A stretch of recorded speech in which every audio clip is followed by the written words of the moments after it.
Welcome back to another episode of the Chasing Tone Podcast, Mark II, or version 2, I guess we should say. Just the two of us. A partial revamp of what Chasing Tone is. So if you've watched the videos in the past, you saw that there were 3 of us. Our loving Travis has moved on to greener pastures. Still love him, but It's not like that situation where like your pet dies and your parents say he went to a big farm. Like he actually did go somewhere else. I like to believe, anyways. You're not dead. I believe in you. So yeah, we're just we thought it'd be cool to actually just let's do some episodes out at the Shred Shed. It's true. Right? At the Shred Shed. And, actually use guitars, demonstrate some stuff, play some pedals for once, rather than just talking about pedals, Two guys, 2 guitars. Exactly. So today we'll talk about the Trio. We'll talk about how amazingly, creatively inspiring the Digitech RP6 was not for me. Back in the day I loved it, but not so anymore. And what happens whenever you use like a JFET or an analog style preamp in front of or behind that. So without that, let's get into it. Boom.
Cool.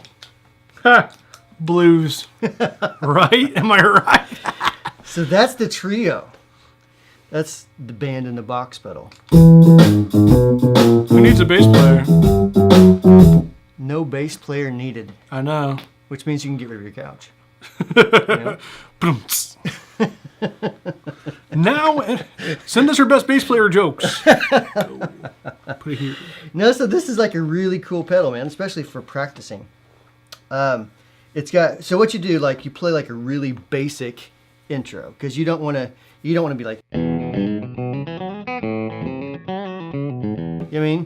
you don't want to do something like that. You have to whenever you're recording it, whenever you're setting it up, you have to go something more like.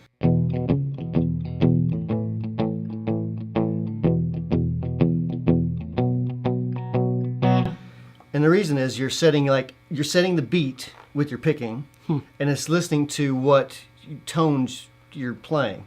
So if you do a bunch of little lick stuff in there, then it kind of screws up the bass pattern. So what you're saying is it's witchcraft. It is witchcraft, yes. I don't know if I trust it. We should burn it. We should. Dunk it in holy water.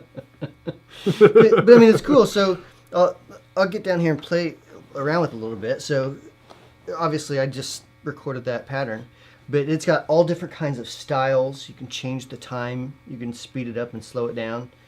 I'll show you. Let me play you some stuff. Hopefully I'm not in the way of the camera.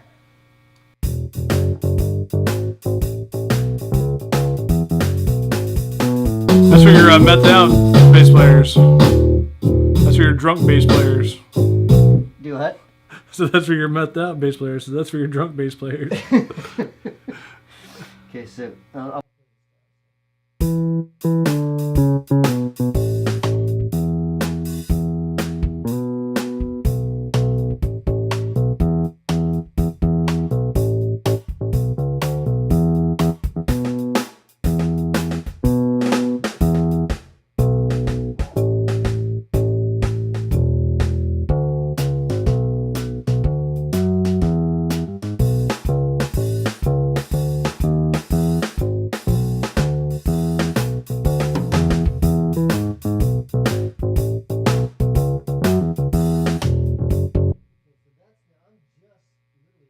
setting. There's a blues setting, a pop setting, an alt rock setting, country, I'm getting old, R&B, and jazz. So You need like a drunk crowd setting where it just claps on 1 and 3 the whole time. that's in revision too. I'm sure that's in the works. Tap tempo on that. Getting back to 2 and 4. Great. So let me just like sweep through the pop and the alt rock and all that stuff real quick.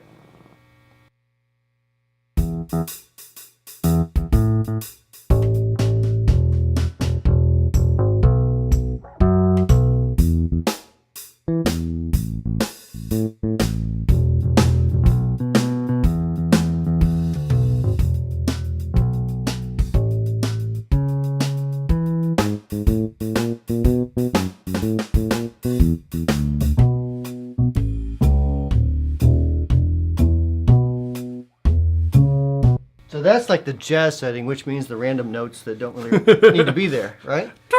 That's what jazz is. It's just like random notes, right? Sure. Go back to the 1. See, I meant to do that. It's not following the pentatonic. It's like the video of Frank chat. Just see if we can't get a clip of that. Just play the piano. We've got to get a clip of that. And now. That's awesome. So yeah, like it's like I actually like to use this pedal just if I want just 10 minutes of practice, right? Sure. So I'll come out here, 10 o'clock at night or something, and just play it, and just even if I'm just practicing some basic licks, I can turn the bass all the way down, and just use the drums, and just kind of use that to even like mess around with some different licks or some different riffs and stuff. 10 minutes only at a time. It's like 4-minute abs. If you go any more than 10 minutes, you'll no. Yeah, it's exactly like 4-minute abs. Exactly. I've done a lot of 4-minute abs. Can't even say that with a straight face. My wife's like, liar. So, it's super easy. You like click it twice and hold it down, and it erases the pattern you're on. Then you click it once, and that starts the recording process. Click it again, that stops the recording process. So that's all on the bypass switchy there that does all that stuff. The switchy. Yeah. So and once it's recorded, like it's there. So as I click the switch, it's still there.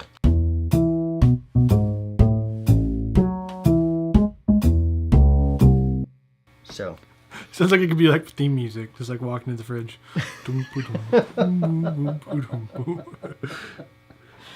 So yeah, man, it's a fun little tool.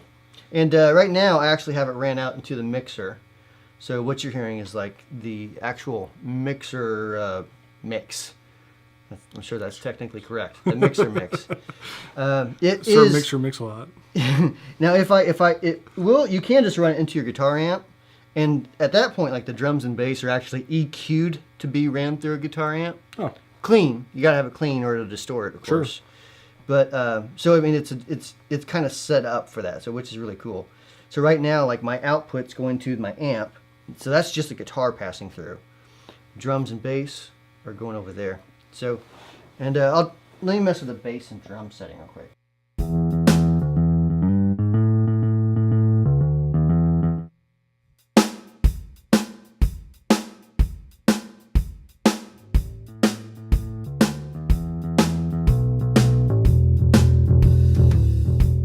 So you really can create like your own mix, how much bass you want, how much drums you want, what style you want. That's awesome.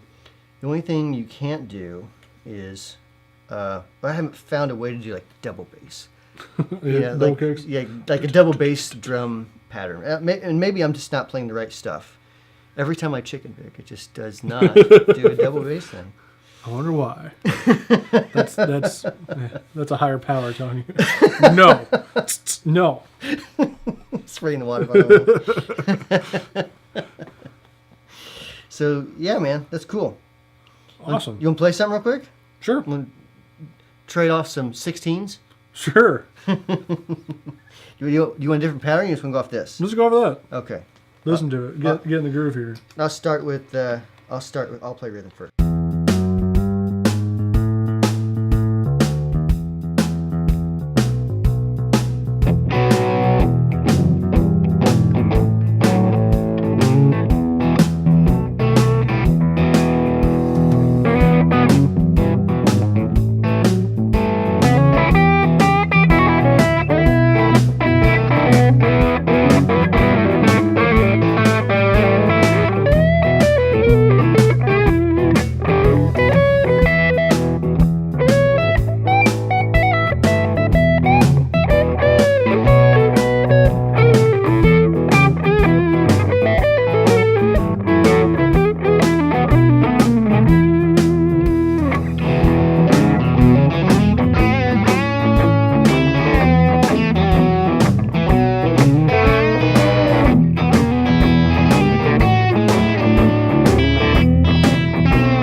You lost the mojo.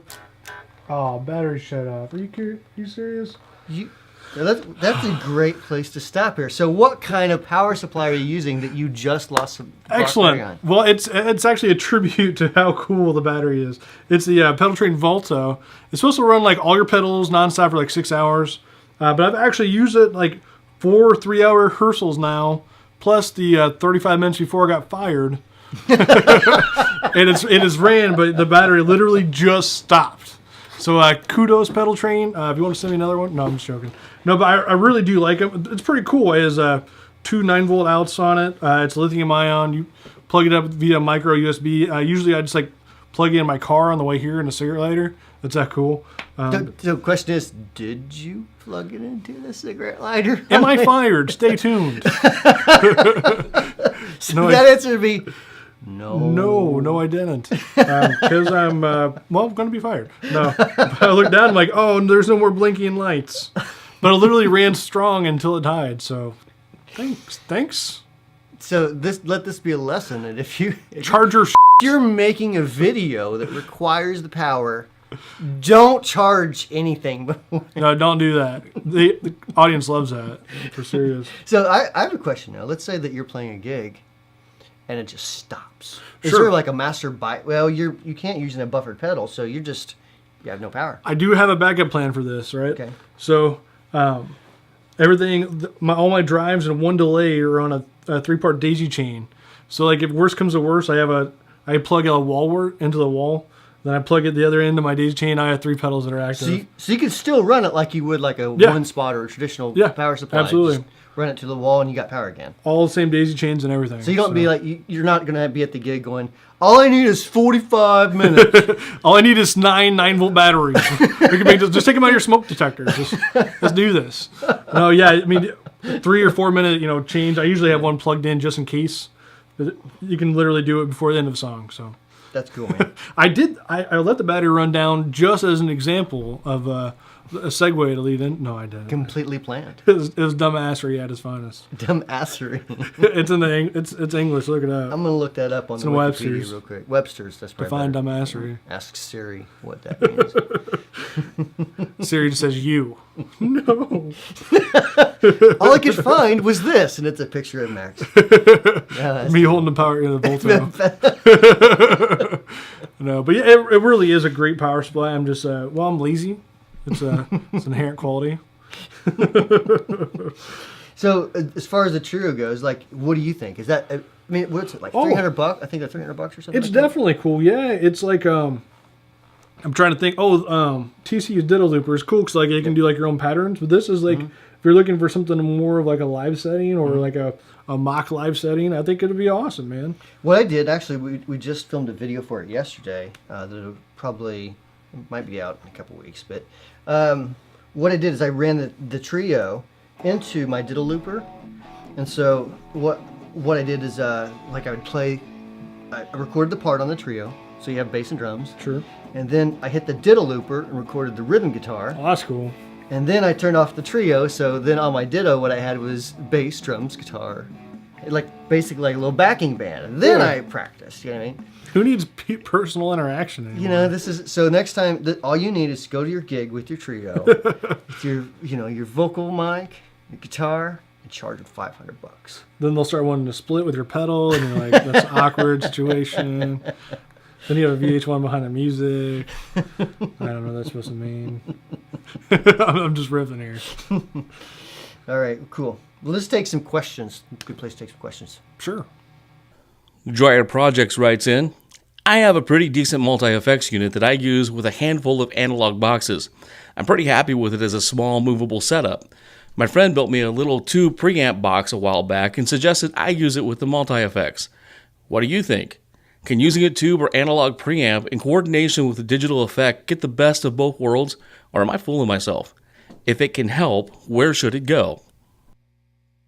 All right, Dryer, I've actually set up a little multi-effects unit for you. It's actually a Digitech RP6, which was really cool back in the day, Sure. I guess. Sure, we'll go with that. It actually was one of my first units that I ever had. Not this one, but one like this. I had an RP5, an RP10, I had an RP7 as well. CP30. Back, you were probably like 3 when I had those. It was like back in the early 90s, I think, or something. So yeah, I mean, so I tried to get like the best distortion sound I could through this to really kind of show you what happens whenever you run that into an analog box. So I've got the talent booster there, which is, for all intents and purposes, it's kind of like the EP booster. It's a JFET style booster, a little bit of coloring. So it's on its own, it's really cool. Whenever you put it in front or behind a multi-effects unit, it doesn't do a whole lot, to be honest with you. First of all, let me just do like a bass tone so you see where I'm coming from, and then I'll turn the pedal on and play something similar, and you'll see what I mean. It doesn't change a whole lot when it's behind it or in front of it, but we'll do that in a minute.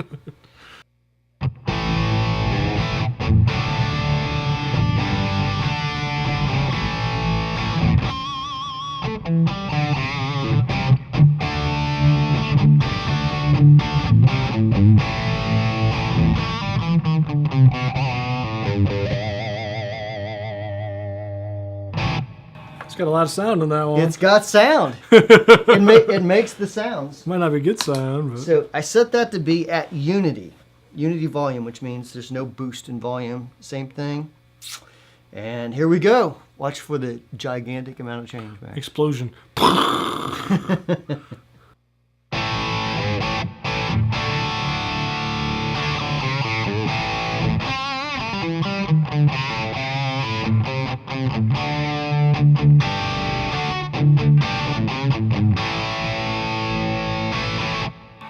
It's got a whole lot of change. Tons of difference. So much difference you may not be able to tell. It's a whole lot warmer. Maybe. All right, so let me switch it around real quick. Take me just a second. And we'll put it in front of it and see what happens then. Fast forward to seeing like MTV Cribs. Okay, so now I'm going into the talent booster, the JFET style boost, into... I'm boring him already. That was post lunch yawn. That's a given. Like 30 seconds into it, you're like, God, this guy's just boring me. Oh, bacon loaded fries are kicking my butt here. Don't even tempt me. That sounds so good. Oh, they were good. Bacon loaded fries. Everything is better with bacon. It's true. My heart doesn't think so, but they were good. You need a baby aspirin just in case. Some nitro. Yeah. Okay, so anyways, guitar stuff. Going into the talent booster, into the Digitech RP6 with the amazing distortion. Prepare to be wowed. Yes, here's the change. Oh, let me turn it off first. Just so we can make sure. Here we go.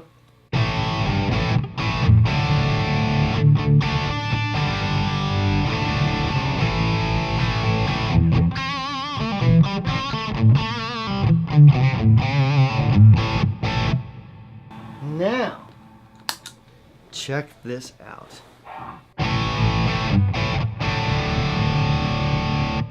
Feel like rocking. Yeah.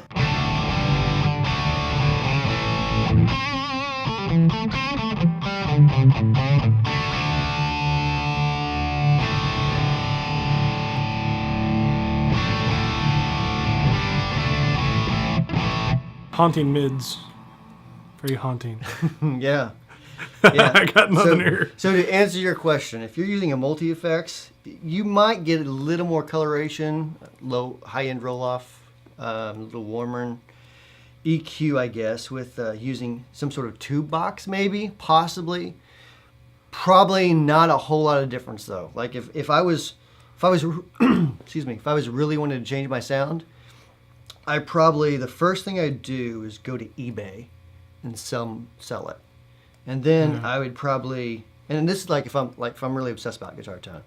If I'm just like messing around at home and it's just what I do for the pastime, I probably would just stick with it and just be happy with it. But if I'm obsessed about guitar tone, yeah, I mean it's a digital unit. I mean it's we can get better sounds now with pedals and amps. Anything else, really. Basically, pretty much. Yeah, so not to knock Digitech, they're doing great stuff nowadays. Oh, yeah. But with multi effects, you kind of sacrifice most of the time. You kind of sacrifice something. If you have a small package, being the enclosure size, you're probably not going to get 85 different amazing overdrives and distortions and fuzzes. And because that stuff is really in the analog realm to really do it right. Delays and stuff. I mean, delays and reverbs. You could use a multi-effect style. I think H9 is a popular one. There's a couple things that have come out that's pretty decent. I'm still, as far as the overdrive part, the distortion part, any sort of dirt. Needs to be, it almost has to be like individual units. Like there's a lot of great like delay machines out there. I mean, like TC's doing awesome stuff right now, and Strymon, yeah, of course, But yeah, dirt boxes you need an individual pedal. Yeah. So hope that answers your question. Adrian Castro writes in, "Hey guys, so my friend has got this awesome Marshall MOSFET Reverb 100 from the 80s, and it sounds absolutely amazing. Great cleans, awesome crunch, just amazing. But someone told me that it doesn't have tubes. This just confused the crap out of me. Could you guys explain a bit more for those of us who aren't so amp savvy? Thanks, and come on." Good question, Adrian. The answer to that is actually pretty simple. You can use MOSFETs, and JFETs, and all kinds, Baba FETs, and all kinds of FETs to distort a signal.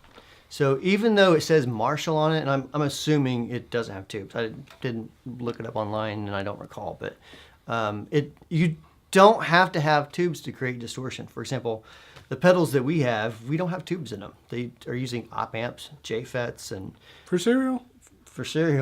Yeah, Captain Crunch. Yeah. Exactly. Yes, I mean, it's just a different way of making distortion. Does it sound better or worse?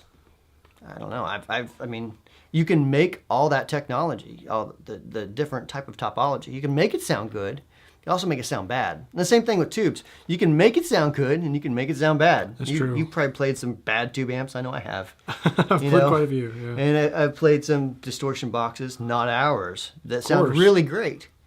Ours are mediocre at best. The Leviathan sounded awesome. It's awesome.